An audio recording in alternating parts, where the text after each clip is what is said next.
Welcome to this tutorial on dispatching on type in Python. In this session, we'll learn how to select and execute different functions automatically based on the type of the object you are working with. This technique is called type dispatching and is incredibly useful when you want to write flexible, scalable, and clean code. What is type dispatching?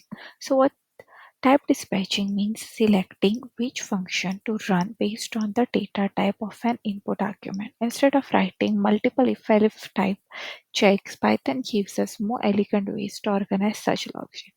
You'll often see this concept used in frameworks, data processing systems, and libraries like Pandas or NumPy, where behavior changes depending on whether the input is an integer, string, or a list. Using in-instance checks. Let's start with the simplest approach using is-instance check. This method works well for small programs, but as your project grows, having too many type checks becomes messy and hard to maintain. Using function dictionaries. A much cleaner approach is to use a function dictionary which each type is mapped to a specific handler function. Here, Python automatically calls the correct function based on the object's type. This pattern is not only clean but also easy to extend. You can add more types by simply updating the dictionaries.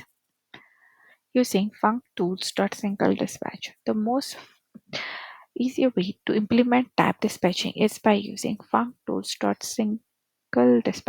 This decorator allows you to create one generic function and then register a specialized version for specific types.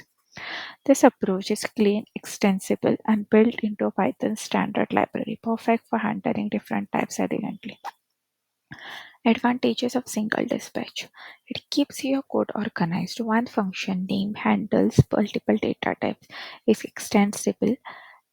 You can add new type handlers later without changing the main logic. It encourages modularity and clean separation of concerns. Let's summarize what we learned about dispatching on type in Python.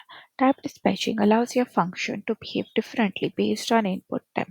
You can use isinstance, function dictionaries, or single dispatch. Single dispatch is the best choice for scalable and maintainable code. It's especially powerful when building frameworks or data processing systems. Thanks for watching this video.